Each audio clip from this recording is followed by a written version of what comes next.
Hello, you're watching VNA's broadcast daily from Hanoi. I'm Ngọc Hoa, and our top stories for this hour. Vietnam-Sri Lanka boosts judicial ties. Vietnam backs APEC's efforts for trade liberalisation. Swallow storks, extremely rare species listed in Vietnam Red Book, have flocked to Muong Phang District, Điện Biên Province.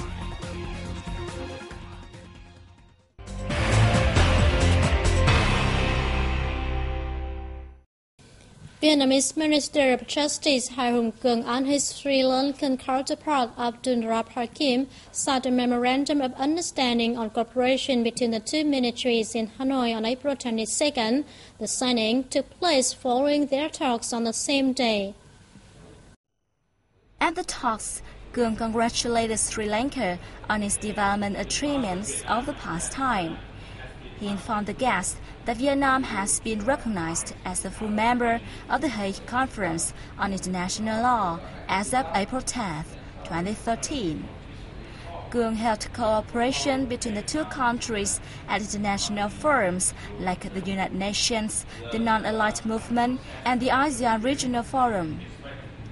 The Sri Lankan minister encouraged Vietnam to apply arbitration model in the settlement of disputes, especially among business community. The two sides discussed increased law cooperation between the two nations, including policy making via the participation in the Asian Forum of Legislative Information Affairs. They agreed to strengthen the friendship and cooperation between Sri Lanka and Vietnam. The two ministers also highly valued cooperation between the two countries' legislative, executive, and judicial bodies. Foreign Ministry spokesman Luong Thanh Nghi on April 21st refused the findings in the 2012 U.S. Global Human Rights Report. He said the report provided subjective comments on the enforcement of human rights in Vietnam. Nghi reaffirmed Vietnam's consistent policy of promoting and respecting the fundamental rights of all residents, saying all residents are allowed to exercise their rights within the law. He said the report, despite acknowledging some progress in Vietnam's human rights record, continued to base on erroneous information on the situation in Vietnam. This will not help promote the relationship between the two countries, Nghi said. He added that a regular dialogue on human rights has been maintained by the two sides. The spokesman said Vietnam hopes that straight and constructive dialogues like the one held on April 12 will provide both sides with an objective and factual perspective on the exercise of human rights in each country, thus further promoting mutual understanding as well as the relationship between the two countries.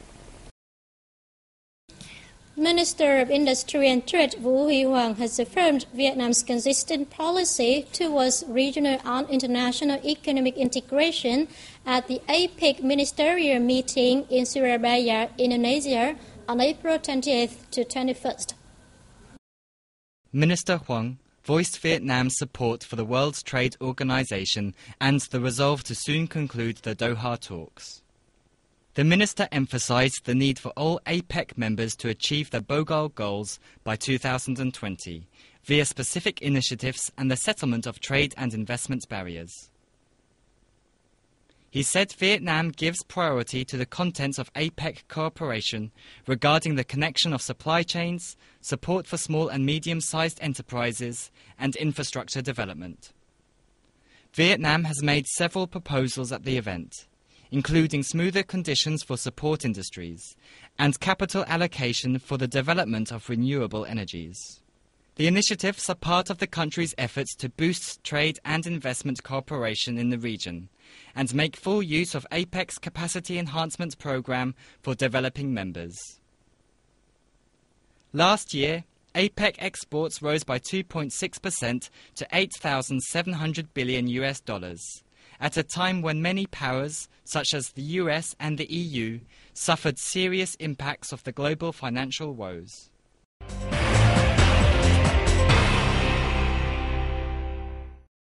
U.S. naval vessels docked at Dien Sa Port in the central city of Da Nang on April 21st, starting naval exchange activities with the Vietnam People's Navy. The 5-day collaboration will focus on non-combatant and skill exchanges in navigation and maintenance. As planned, professional exchanges will be conducted in the fields of health, humanitarian assistance, natural disaster relief, as well as dive training, salvage, and underwater medicine. Ship tours, concerts, community relations events, and bilateral sporting events will also get underway. These activities underscore the closer ties between Vietnam and the U.S. The vessels, accompanied by sailors, maritime staff, medical trainers, a mobile diving and salvage detachment, and the 7th Fleet Band Orient Express will leave the city on April 25th. A primary school was inaugurated in Trường Sa Island District, Central Province of Khánh Hòa on April 21st. This is the first schoolhouse built on Trường Sa Archipelago. Construction of the school started last October with a total investment of over 10.5 billion dong, provided by the Vu Azing Scholarship Fund as part of the program for beloved Trường Sa students. The work includes 2 classrooms, staff rooms, a library, and a recreational area. It is equipped with 5 computers, 1 projector, and more than 5,000 book titles. The school is expected to provide better learning conditions for younger generations living on the archipelago.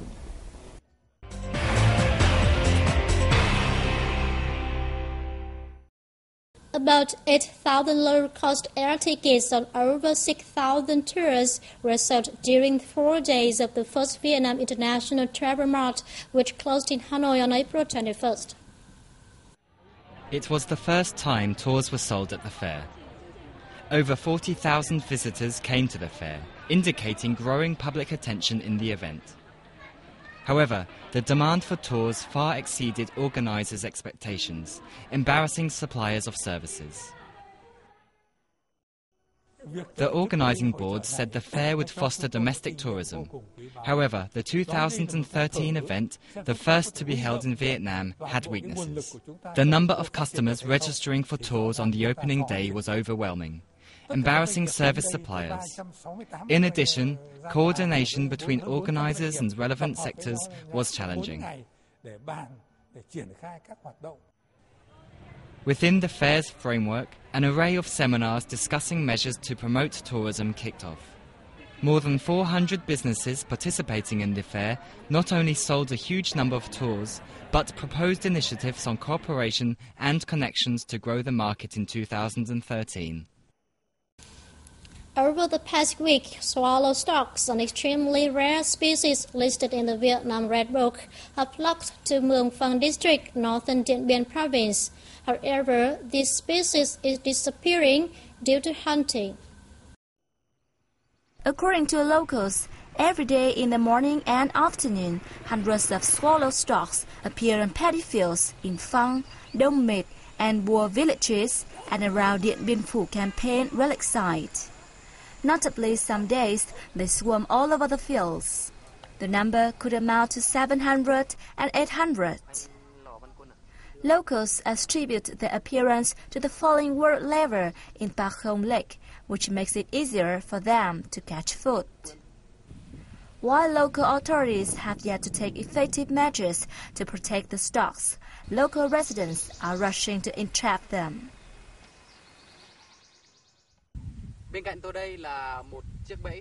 Here is a trap for swallow storks. It looks simple but proves extremely effective.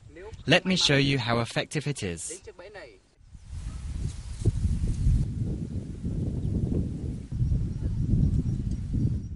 Local farmers say they ensnare storks to protect rice fields. Every day they tread on my paddy field. After each successful hunt, I will raise or eat them. Swallow stork, generally known as snail stork, belongs to the crane family. They live in flocks in South Asian and Southeast Asian countries. In Vietnam, they can be found in southwestern region and Tây Ninh province. This species of stock weighs 1 to 1.2 kilograms and mainly eats shellfish, frogs, toads, crabs, and large insects. Fewer living areas and sources of food forces the stock to migrate to other regions. That's all we have for today. I'm Ngọc Hải and the rest of the team. We thank you always for being with us and see you next time.